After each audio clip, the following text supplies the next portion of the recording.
오늘 우리에게 주신 하나님의 말씀은 창세기 39장 1절에서부터 10절에 있는 말씀 보겠습니다. 창세기 39장 1절에서 10절에 있는 말씀, 제가 한 절, 여러분이 한 절 교독하시겠습니다.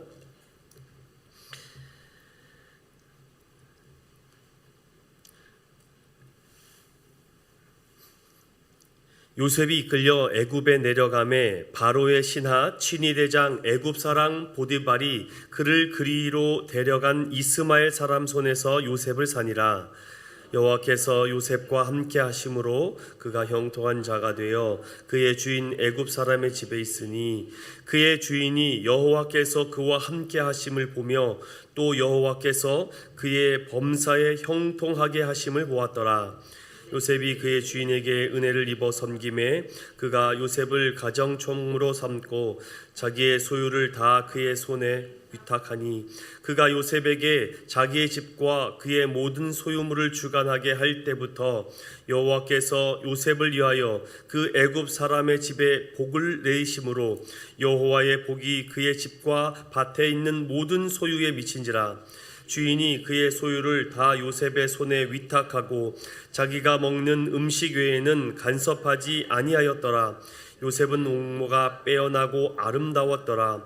그 후에 그의 주인의 아내가 요셉에게 눈짓하다가 동침하기를 정하니 요셉이 거절하며 자기 주인의 아내에게 이르되 내 주인의 집안의 모든 소유를 간섭하지 아니하고 다 내 손에 위탁하였으니 이 집에는 나보다 큰 이가 없으며 주인이 아무것도 내게 금하지 아니하였어도 금한 것은 당신뿐이니 당신은 그의 아내임이라. 그런즉 내가 어찌 이 큰 악을 행하여 하나님께 죄를 지으리이까.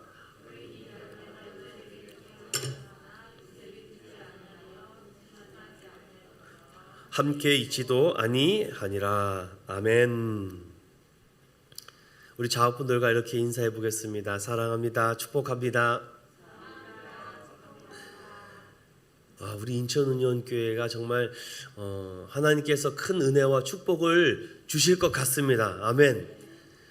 여러분, 이렇게 어린 자녀들이 새벽에 나온다는 거 여러분 쉽지가 않고, 또 웬만해서는 부모님의 믿음이 없으면 데리고 나오기가 어렵습니다. 아무리 큰 교회라도 이렇게 데리고 나오지를 못합니다. 물론 자원하는 마음도 있지만 부모님의 그 신앙과 명품 신앙이 있기 때문에 이렇게 나와서 그 부모와 자녀들의 마음이 하나가 되었기 때문이 아닐까. 참 기쁘고 하나님께서 이 향기로운 예배를 받으실 줄로 믿습니다. 오늘은 그 세 번째 시간으로 함께 제목을 읽어보겠습니다. 시작. 요셉의 형통 동행이라는 제목으로 오늘 창세기 39장의 말씀을 가지고 함께 살펴보도록 하겠습니다. 여러분, 존경하는 사람이 있습니까? 2020년도 대학생들을 대상으로 조사한 설문조사가 있는데 여러분 한번 눈여겨볼 필요가 있습니다. 1위에서부터 10위까지 존경할 분이 누구인지 뽑아왔는데 다음과 같은 결과가 나왔습니다. 대학생들이 가장 존경하는 인물로 탑 10을 뽑아봤는데 그 중에 1등이 누굽니까? 유관순 열사가 나왔어요. 여러분 보는 것과 같이 거의 10명 중에 3, 4명 꼴로 유관순이라는 이 젊은 소녀라고 해야 될까요? 아무튼 이 어린 친구가 존경하는 인물 2위로 뽑혔고, 2위가 안중근 의사, 3위가 백범 김구, 이순신 세종대왕까지 있고 윤봉길, 안창호, 윤동주, 장영실, 적양용 이렇게 사람들이 포함됐습니다. 그런데 여러분, 여기에 보면은 어떤 공통점과 비슷한 점이 있는데 바로 대학생들이 존경하는 인물 중에 절반 정도가 누굽니까? 독립운동가였다는 사실입니다. 나라와 민족을 사랑하여 독립에 목숨을 던졌던 대표적인 인물들이 유관순, 안중근, 백범, 김구 같은, 윤봉길 같은 분들 아니겠습니까? 자, 그렇다면 왜 이러한 결과가 나왔는지 조금 더 우리가 살펴봐야 되겠습니다. 그림과 동일하게 70%에 육박하는 많은 독립운동가가 젊은 대학생들이 존경받을 만한 인물로 뽑혔습니다. 그런데 그 해당 인물들이 존경하게 된 이유와 특징이 있는데 제가 빨간색으로 표시를 해드렸습니다.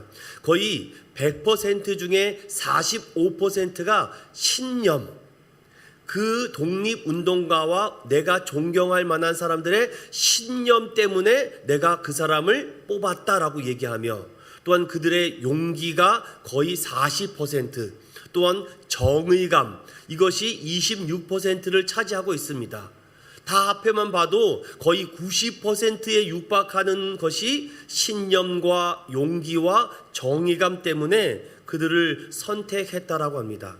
여기서 우리가 중요한 사실을 찾아볼 수 있습니다. 오늘날 많은 젊은 청년들이 어디에 마음을 더 두고 생각하느냐? 바로 신념과 용기와 정의감, 그 세 가지가 담겨져 있는 사람에게 존경심을 표할 수 있다라는 것입니다. 그렇다면 여러분들, 오늘 우리가 이 말씀을 들어가기 전에 우리 젊은 청소년들과 청년들이 우리 교회를 과연 어떻게 바라보고 있을까? 종교 지도자들과 목회자들을 과연 신념이 있는 목회자와 교회로 바라볼까? 정말 용기 있는 교회와 용기 있고 정의감에 불타있는 그런 교회로 바라보고 있을까? 그렇다면 젊은 청년들은 교회로 모인다는 것입니다. 단순한 설문조사의 결과를 가지고 우리가 판단해 볼 수가 있겠습니다. 그런데 여러분, 최근에 들려오는 많은 소식과 통계 자료를 보면은 향후 10년 이후에 청년 3명 중에 1명이 교회를 떠날 것이고, 앞으로 점점 주일학교와 교회 학교는 없어질 것이라고 합니다. 점점 교회는 고령층으로 되고 유럽 교회가 걸어갔던 그 길을 대한민국도 걸어가게 된다라고 합니다. 왜 그럴까? 여러 가지 이유가 있지만 교회가, 종교 지도자들이 그들에게 절대적인 신념과 용기와 또한 비진리 앞에 싸우려고 하는 모습을 보이지 못한 것 때문이라고 합니다. 그래서 오늘 말씀을 통해서 저는 한 사람이 신념과 용기와 정의감에 불타 있다면 그 한 사람을 통해서 많은 사람들에게 엄청난 시너지, 영향력을 줄 수 있구나라는 것을 오늘 묵상하게 되었습니다. 우리 그렇게 기도해야 되겠습니다. 우리 교계에도 우리 종교 지도자들이 좀 존경받는 사람들이 많이 나왔으면 좋겠다. 제가 특별히 다른 설문조사는 여러분들에게 말씀드릴 수가 없었습니다. 왜냐? 20년 전만 해도 존경받는 인물이 누굽니까? 라고 하면은 항상 그 중에 최소 2명에서 3명 정도는 목사님이 들어갔습니다. 그런데 여러분, 최근의 설문조사를 보십시오. 목사님은 1명도 들어가지 않았다는 사실이 우리 교계의 선배 목사님들부터 심각하게 이 문제를 받아들여야 되지 않겠습니까? 과거 존경받던 인물 중에 절반가량이 지금 기독교인이었다는 것을 여러분 다시 보십시오. 유관순, 김구, 안중근, 윤봉길, 안창호 다 기독교 크리스찬이었다는 거. 민족 33명도 그 중에 절반이나 되는 사람이 다 크리스찬이었다는 사실. 그런데 요즘 나라와 민족을 위해서 크리스찬들이 명함도 못 내밀고 있습니다. 이것은 우리가 다시 한번 깊이 묵상하고 생각해야 되지 않을까. 하나님을 믿는다고 하는데 왜 이런 문제가 생길까? 저는 이런 큰 문제 중에 하나가 바로 우리 교계의 인성과 인격의 문제가 이제 드러나기 시작했다라는 것으로 볼 수가 있습니다. 많은 목사님들 중에 우리가 이슈가 되는 목사님들이 지금도 있습니다. 뭐 내놓으라 하는 분들이 많이 있는데 그 한 목사님을 통해서 많은 사람들이 지금 보십시오. 온라인 방송을 하는데 여러분, 대부분 많은 교회가 온라인 방송을 하고 있습니다. 실시간으로 지금도 새벽마다. 그런데 유독 몇몇 교회만 집중적으로 많은 사람들이 지금 실시간으로 참여하고 있습니다. 어떤 교회는 이 새벽 시간에 10,000명이 넘는 20,000명, 30,000명이 넘는 사람이 함께 동시에 접속하여서 온라인상으로 랜상으로 예배를 함께 참여하고 있습니다. 왜 그럴까? 제가 다 알 수는 없지만 주변의 많은 사람들 통해서 들었던 여러 가지 이유 중에 저도 그 얘기를 듣고 많은 경각심을 가졌습니다. 여러 얘기가 있겠지만 그분에게 나타나는 많은 영향 중에 하나가 뭐냐면 인격이라는 것입니다. 그분이 말하는 것과 행동하는 것이 일치했기 때문에 사람들이 그분이 말하는 설교에 신뢰감을 가진다라는 것입니다.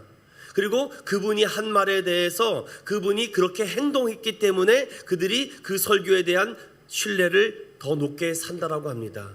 그렇다면 우리가 요즘 이 문제를 가지고 이 땅의 젊은 사람들과 성도들에게 이 세 가지가 꼭 필요하구나, 바로 소통과 관계와 투명성, 앞으로 이 세 가지를 승부를 거는 교회가 나는 살아날 것이라고 생각하는 사람입니다. 그래서 오늘 말씀을 한번 보십시오. 왜 제가 이 문제를 여러분과 서두에 꺼내는지. 자, 오늘 여호와께서 오늘 이런 말씀을 지금 요셉에게 하고 있습니다. 2절을 보십시오. 여호와께서 요셉과 함께 하셨다. 이것을 우리는 하나님의 형통이라고 말합니다. 자, 그렇다면 제가 몇 가지 말씀을 더 드리겠습니다. 39장에는 하나님이 요셉과 함께 했다라고 하는데, 지금 여러분 보십시오. 이 젊은 요셉이 지금 노예로 팔려왔습니다. 그런데 여러 곳에 갈 수 있었지만 바로의 신하 취니대장 애굽 사람 보디발의 집에 노예로 끌려온 것입니다. 그런데 거기서 그의 신념과 용인기와 정의감이 얼마나 열심히 했는지 누구보다 그는 뛰어났고 인정받은 사람이었습니다. 그런데 성경은 뭐라 그럽니까? 그런 것을 말하지 않습니다. 그가 얼마나 신념이 있었는지, 그가 얼마나 용기가 있었는지, 그가 얼마나 정의감에 불탔는지를 말하지 않고 요셉은 누구와 함께 있었다? 여호와와 함께 있었다라고 말합니다. 그러면 여러분, 여기서 한 가지 고민이 듭니다. 어떤 고민이 듭니까? 그렇다면은 하나님은 왜 지금만 계시는 건가? 그 전에도 요셉과 함께 하지 않으셨는가? 그렇다면은 그 전에도 하나님이 요셉과 함께 했다면은 이런 일이 요셉에게는 일어나지 말아야 되는 건 아닙니까? 더욱이 하나님을 믿지 않던 인생에서 하나님을 믿게 되어 일이 술술 잘 풀리게 되면 이것을 하나님의 형통이라고 우리가 말합니다. 그래서 인생이 고난을 당하는 것은 여호와께서 함께하지 않아서이고 여호와가 동행하지 않아서라고 우리가 쉽게 잘못해서 말할 수가 있습니다. 더 나아가 성공의 열쇠를 인간의 노력도 아니고 운도 아니고 오직 여호와께서 함께 하시면 인생이 잘 되고 축복을 받는다는 것을 하나님의 형통이라고 말할 수 있습니다. 아니, 형통입니다. 자, 그렇다면 오늘 요셉을 보십시오. 이것이 지금 요셉은 형통이라고 말할 수 있습니까? 물론 하나님이 함께 하시고 형통을 힘들고 어려울 때 하나님이 함께 하지 않아서라고 한다면 그 고난을 빨리 이해하고 쉬워서 하나님께 돌아오는 경우가 많이 있습니다. 그러나 보십시오. 요셉이 형제들에게 팔린 것이 하나님이 함께 하지 않았기 때문은 분명 아닙니다. 이는 전에 아브라함에게 보내신 하나님의 꿈을 실현시키기 위한 과정으로 우리는 계속해서 살펴보고 있습니다. 요셉도 자기가 꾼 꿈이 어떤 꿈인지 그 해석을 알 수 없었다라고 말씀드렸습니다. 그래서 저는 처음에 여러분들에게 이런 말씀을 드려봅니다. 역지사지. 여러분, 이런 한 단어가 있는데 한쪽에서 보면은 문이라고 말합니다. 다른 쪽에서 보면은 곰이라고 말합니다. 아니, 지금 한 가지의 글자를 가지고 두 가지 생각이 나오고 있습니다. 한 사람은 곰이라고 얘기하고 한 사람은 문이라고 얘기합니다. 문이라고 하는 사람 앞에 곰이라고 아무리 말해 보십시오. 듣지 않습니다. 아예 그 뼛속까지 자기가 이 고정관념이 딱 박혀져 있기 때문에 바꾸려고 하지 않습니다. 그래서 여러분 아십니까? 이런 말씀 드려서 참 죄송한데 목회자들에게 제일 힘든 것은 뭐냐면 성도들이 설교하는 걸 제일 힘들어합니다. 왜냐? 받아들이질 않거든요. 내가 더 성경을 잘 알고 내가 더 기도 많이 하고 내가 더 교회를 잘 안다고. 그래서 설교할 때 제가 신대원 다닐 때 설교대회가 있었습니다. 설교대회가 있는데 많은 선배 목사님들이 와서 설교 심사를 합니다. 그래서 제가 나가려고 했는데 교만할까 봐 안 나갔습니다. 그래서 선배 목사님들이 설교를 해서 심사를 하는데 저는 참 아쉬웠습니다. 선배 목사님들이 이제 20대 후반 30대 초반 젊은 목사님들이 뭐 얼마나 잘하겠습니까? 잘하면 연륜과 경륜이 있겠습니까? 깊이가 있겠습니까? 그럼 좀 칭찬과 격려를 해줘야 되는데 얼마나 날카롭게 비판을 하는지, 네 설교에 복음이 있는 것 같아? 네 설교에 피 묻은 십자가가 있어? 이러는데 막 주눅이 들어가지고서는 그 전도사님이 지금 잘 목회를 하고 있는지 모르겠습니다. 아무튼 그런데 왜냐면은 좀 앞으로 잠재력과 앞으로의 그 비전을 좀 바라보면서 아무리 그가 이렇게 바라본다고 해도 역지사지로 좀 입장을 바꿔서 자신이 처음 설교했을 때를 생각하며 자신이 처음 성도들 앞에 그 아버지 낯부끄럽고 정말 엉망진창이었던 그 설교를 가지고 설교했던 그 모습을 기억해야 되는데 지금의 나만은 기억하고 있습니다. 과거 20년 30년 전에 얼마나 초라하고 연약했던 그 모습을 기억하지 못하죠. 여러분 성경을 조금 더 보십시오. 오늘 저는 이 말씀을 이렇게 여러분들에게 말씀드려 봅니다. 오늘 이 상황은 여호와께서 요셉과 함께 했다라는 말은 전 이렇게 바꿔봅니다. 이 모든 요셉의 인생에 하나님께서 주인공으로 요셉을 뽑아서 세웠지만 그 모든 과정은 하나님께서 연출하고 계신다는 거, 여러분 믿으십니까? 하나님이 지금 연출하고 계획하고 뜻하는 대로 요셉은 그 길을 걸어가고 있다는 것을 저는 여호와께서 함께 했다라고 말씀드리고 싶습니다. 요셉이 야곱과 함께 살 때는 뭐 당연히 하나님과 함께 했다라는 것을 의심할 여지가 없습니다. 그런데 지금 보십시오. 어느 누가 요셉과 하나님이 함께 했다라고 우리가 말할 수 있습니까? 조금 더 제가 말씀을 드려볼까요? 지금 요셉의 입장에서 형통이라고 말할 수 있을까? 현재 요셉은 이방인입니다. 요셉은 지금 노예의 신분입니다. 아무리 100번 잘해도 한 번 잘못 말하면 그 즉시 목이 달아나는 게 노예고 다시 바깥으로 쫓겨남을 당하는 게 노예의 신분입니다. 요셉은 그 신분을 지금 바꿀 수가 없습니다. 여러분 이게 형통이라고 생각하십니까? 아무리 생각해도 상황적으로는 요셉에게 형통이라고 말하기가 어렵습니다. 그럼 요셉에게 형통이란 말이 가장 적절하게 맞을 때가 언제입니까? 저는 총리가 됐을 때 요셉이 형통하구나, 야 요셉이 정말 잘 됐구나. 그렇다면 여러분 요셉은 지금 총리가 됐을 때 하나님이 함께하는 것이고, 그리고 지금 상황에 함께하지 않아야 된다는 것이 우리가 상식적인 글 아니겠습니까? 그런데 여러분 보십시오. 총리가 됐을 때는 성경 어디에도 요셉이 형통했다는 말이 없습니다. 그런데 요셉이 노예로 팔려갔을 때, 억울하게 누명을 썼을 때, 그리고 억울하게 누명을 써서 감옥에 갇혔을 때 어떻게 표현합니까?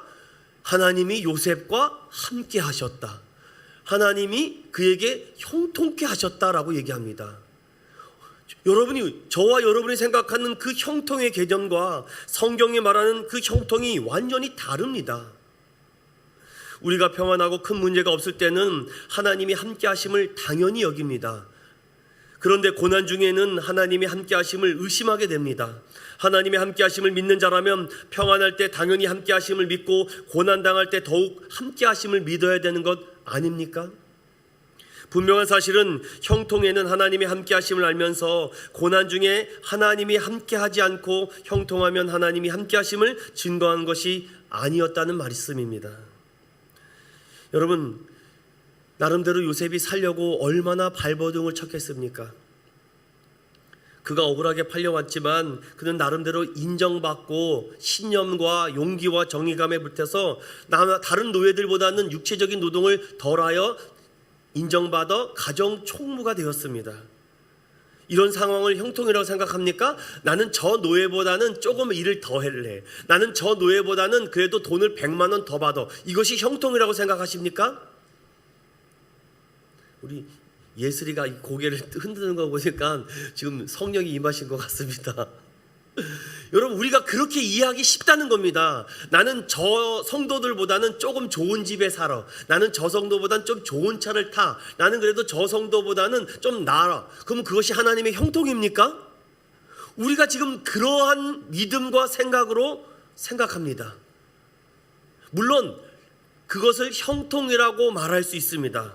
그런데 오늘 성경이 말하는 형통이 무엇인지를 우리가 조금 더 깊이 묵상할 필요가 있습니다. 우리가 한번 성경적 형통이 무엇인지 함께 읽어보겠습니다. 첫 번째로 시작. 저는 여러분들에게 요셉을 통하여 이 형통이 무엇인지 성경적 형통을 이해해야 되는데, 성경이 말하는 형통이 무엇입니까? 아니, 다시 말해서 형통이라는 말은 온갖 일들이 뜻대로 잘 풀리는 것을 우리는 형통이라고 말합니다. 그러니 우리는 편안하고 자유로운 상태를 형통이라고 말하는데, 그러나 하나님이 말하는 형통은 너의 뜻대로 사는 것이 아니라 내 뜻대로 사는 것이 형통한 삶이다라고 얘기합니다. 그렇다면 그 성경적 형통을 가지고 오늘 39장을 보면 지금 요셉이 형통한 겁니까? 형통하지 않은 겁니까? 형통한 겁니다. 믿으십니까? 여러분, 이것이 지금 성경적 형통입니다. 요셉이 가고자 하는 대로 가지 못하고, 요셉이 하고자 하는 대로 하지 못하고, 뜻하는 대로 뜻하지 못한 것이 가는 것이 지금 하나님의 형통이라는 것입니다. 사랑하는 우리 인천운영교회 성도 여러분, 지금 형통한 삶을 살고 계십니까? 이것이 내 뜻이 이렇게 가야 되는데 왜 자꾸 하나님은 이렇게 꺾으시지? 이렇게 돼야 되고, 이렇게 풀어져야 되고, 이렇게 열려져야 되는데 하나님이 자꾸만 거꾸로 들이네. 이게 왜 그러지? 나도 형통한 삶을 살고 싶은데 남들보다 좀 잘 되고 더 많은 것 가지고 더 높아져야지 이게 형통인데, 이게 잘 되는 건데 왜 이렇게 일어나지? 사랑하는 여러분, 요셉은 지금 어떻게 보면 인간적으로 최악의 상황입니다. 부모도 없습니다. 의지할 사람도 없습니다. 인간으로서는 가볼 수 있는 최악의 밑바닥이 노예입니다. 또 더 나아가는 이제는 죄수의 신분이 됩니다. 이게 형통이라고요? 그런데 성경은 그것을 형통이라고 말합니다. 그래서 성경적 형통은 하나님의 뜻에 순종함으로 하나님의 계획과 뜻이 이루어지도록 하는 것입니다. 이제 이러한 관점으로 형통을 바라봐야지 노아, 아브라함, 이삭, 야곱, 요셉, 모세, 그 위에 많은 성경의 인물들이 이러한 삶이 형통이구나. 요셉의 최고 절정의 말씀은 총리가 되어 형통했다라는 것이 아니라 그를 통하여 가족들이 애굽으로 가게 되었다는 구원사적인 하나님의 꿈이었다는 말씀입니다. 여러분, 혹시 내가 이렇게 되었으면 좋겠다라는데 자꾸만 일이 잘 되지 않는 게 있습니까? 하나님의 뜻은 이런 구원사적인 계획이 갖고 계십니다. 이 온 우주 만물이 다 하나님 건데 누구에게 더 있고 없고 그것이 하나님의 어떠한 큰 차이가 있겠습니까? 저는 오늘 이 말씀을 통해서 오늘 이런 말씀을 꼭 드리고 싶습니다. 요셉이 형통했다는 것은 하나님이 나와 함께 했다는 것인데, 그 하나님이 나와 함께 했다는 것은 나의 뜻을 이루는 것이 아니라 하나님의 뜻을 이루는 것을 형통이라고 말하는 것이구나. 이러한 믿음과 신념과 용기와 정의감을 갖고 있다면 하나님은 그 한 사람을 통해서 어떠한 형통을 또 주십니까? 이것이 성경적 형통에 담겨진 두 번째 큰 하나님의 히든입니다. 함께 읽어보겠습니다. 시작. 복이 되다, 복을 받는 것보다 복이 되는 삶, 이것이 형통입니다. 자, 우리가 이런 기도하죠. 여호와는 나의 목자시니 내게 부족함이 없습니다 라고 기도하는데, 여러분에게 한번 물어보겠습니다. 정말 여호와 한 분, 예수님 한 분으로는 부족함이 없으십니까? 정말 부족함이 없으세요? 주님 한 분만이면 만족하십니까? 그러면 제가 질문을 바꿔서 드려보겠습니다. 그러면 여러분 왜 기도할 때 자꾸 달라고 기도하십니까? 부족함이 없으시다면서요. 그럼 이렇게 기도해야죠. 하나님, 이제 그만 주셔도 됩니다. 저는 없어도 됩니다. 저는 안 주셔도 돼요. 괜찮습니다. 이렇게 기도해야 되는 거 아닌데 우리는 계속해서 뭐 주십시오, 건강해 주세요, 축복해 주세요, 뭐 주세요, 자꾸 달라고 합니다. 여호와는 나의 목자시니 내게 부족함이 없다면서요. 그렇게 믿음을 갖고 신념을 가지고 가면서 우리의 기도의 모습 어떻습니까? 이것도 주시고 저것도 주시고 요것도 주시고. 목사님 구하라고 그래서 구한 것뿐이었는데요. 그런데 우리가 이것이 자꾸만 혼란하고 혼동하고 있습니다. 저는 여러분들에게 성경적 축복의 마지막으로 그런 것을 구하십시오. 잘못된 것은 아닙니다. 그런데 오늘 요셉을 통해서 한 걸음 뛰어넘는 성도들이 되었으면 좋겠습니다. 복이 되는 삶. 제가 왜 이 얘기를 합니까? 보십시오. 여러분 3절을 보십시오. 39장 3절. 그의 주인이 여호와께서 그와 함께 하심을 보았다.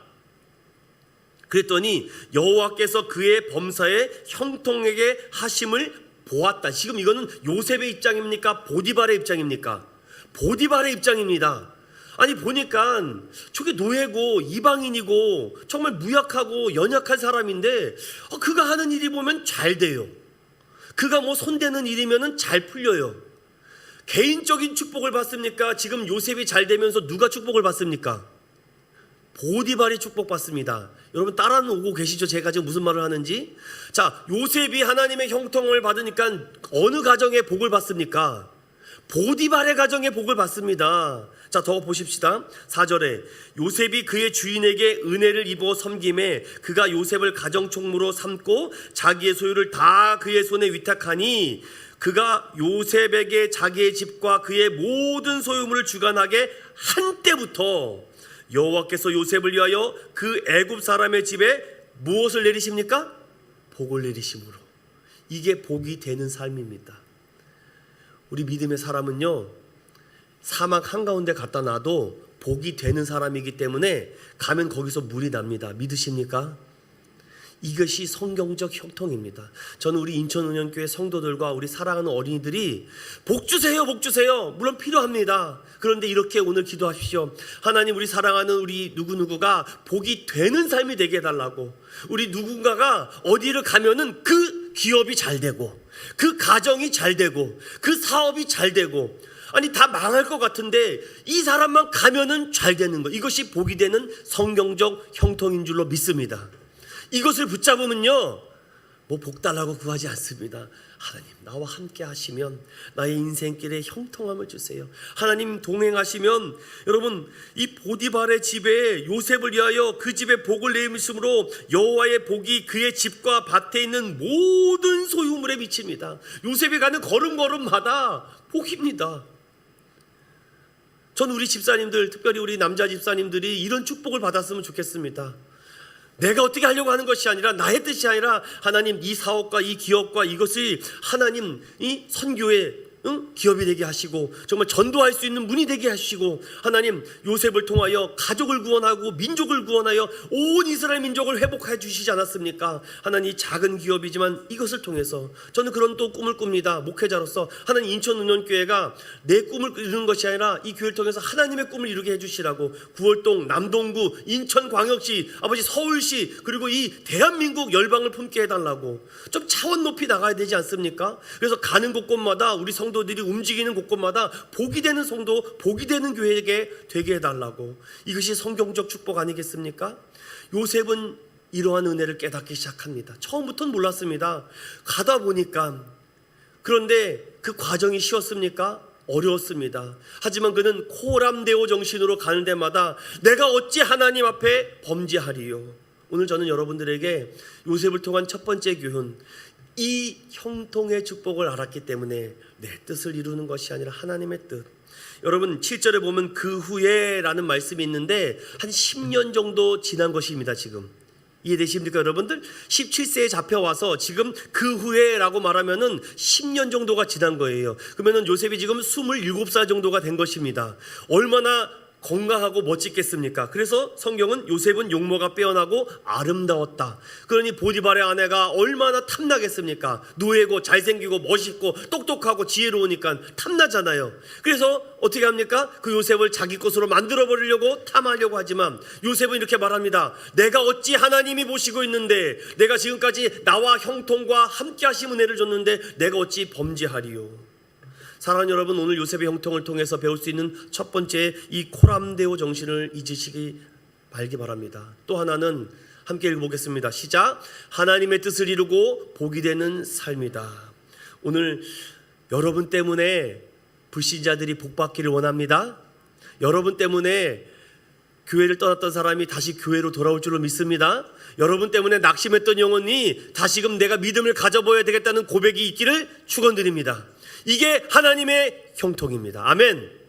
마지막으로 여러분들 하나님과 함께하는 축복을 달라고 오늘 이 시간 기도합시다. 그리고 말씀을 통해 바른 신념을 가지십시오. 아, 이게 성경적 형통이었구나.